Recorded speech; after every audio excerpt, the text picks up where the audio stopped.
Senator Reynolds. Thank you very much, Mr President.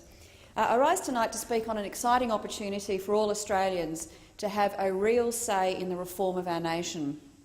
The reform of the Federation White Paper, paired with the White Paper on the reform of Australia's taxation system, together present an opportunity to secure long-term structural reform to Australia's federal framework and the processes under which it operates. I'm also aware that this is not a topic that would readily excite most Australians, and as one of my staff recently observed, the topic's about as dry as a chip. I think that's because historically discussions on reforming the machinery of our federation have been confined to COAG meetings, to bureaucrats, to halls of Australia's universities, and also to dusty pages of long-forgotten history books. So while taxation and revenue distribution have and continue to be the subject of much public discussion and significant intergovernmental friction, pretty much for the entire duration of our federation, the processes of governance in Australia are equally important. But unfortunately, they are often little understood and very rarely discussed publicly. I'd like to commend this government for providing all Australians the very rare opportunity not only to learn more about our constitution and our federation, but also to be part of the debate on the future of our nation. Today, the unity of our federation is being tested on many fronts, and nowhere is this more keenly felt than in my home state of Western Australia, yet again. But no democracy, even our own, at a federal and state level, should become complacent. Our federation must continue to evolve, and just as Australia has done over the past century. This is to ensure that it remains sustainable and relevant into the future for future generations. So, Mr President, as I said in my first speech, I am both a very passionate West Australian but also a very proud Australian, two different but not inconsistent identities. And for that I believe I have our wonderful but often underappreciated Constitution to thank for that. The slogan, "One People and One Destiny," was used by two of our founding fathers, Henry Parkes and Edmund Barton, and it resonated right across Australian colonies because it was a message of sovereign cooperation and not central integration. In many ways, Australia has changed beyond recognition from the country that we were at the time of federation. But one thing has remained constant throughout that time, and that is the robustness of our elegantly simple but terribly powerful constitution. Our founding fathers very deliberately did not codify in any great detail in our constitution how the federal and state relationships would operate and the processes and mechanisms under which that would occur. They left that for the Commonwealth, state and territory governments to determine, to review and change as time themselves change. Therefore, as a nation, we have to regularly undertake a process of review and reform to ensure that the dynamics of our federation continue to deliver the best possible outcomes for all Australians at all levels of government. It's important to note that this is not constitutional reform, it is process reform. And I firmly believe that no aspect of any process should ever be sacrosanct, particularly in government. The Federation White Paper itself provides a multitude of opportunities for reform, and the three that are at the top of my list at the moment include a reform of the method of distribution of taxation revenue, coming from West Australia, that's almost self-evident, but also things like a re-examination of the cooperative structure of our current federalist model, with I think, the real possibility of a shift towards a far more competitive federalism model.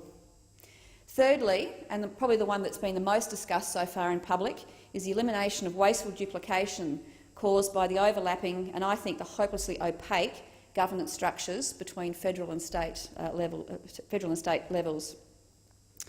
Mr President, by way of example, I'd like to put a case for reform in each of these three areas I cited as an example of the discussions and debate this nation should now be having.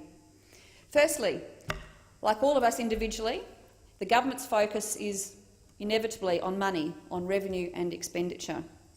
Now, nowhere, again, is this more so than in Western Australia, where the state government is preparing to hand down its budget tomorrow.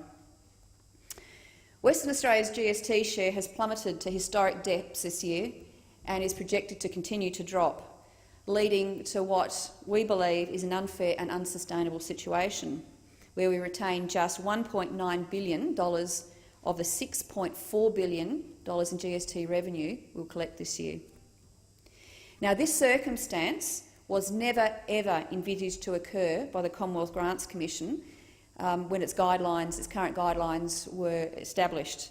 And I think it's a very clear example of a process desperately needed to be reformed, not only for Western Australia, but for other states such as Queensland that may well find itself in the same situation in the future.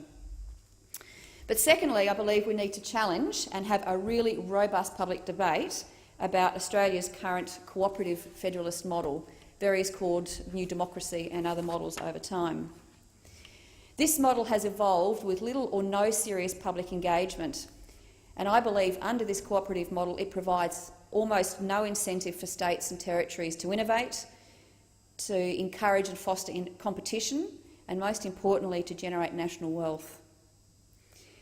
Personally, I believe without fundamental change to our federation and the way it operates, we'll continue to see a race to the bottom, as states with the strongest economies struggle to meet the demands of the states and territories who are heavily reliant on their income.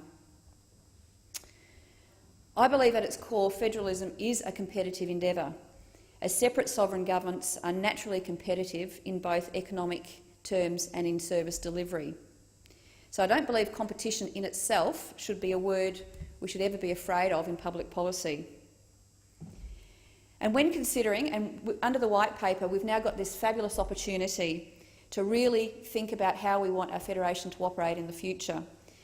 And there are many models of federalism, not just cooperative federalism or competitive federalism.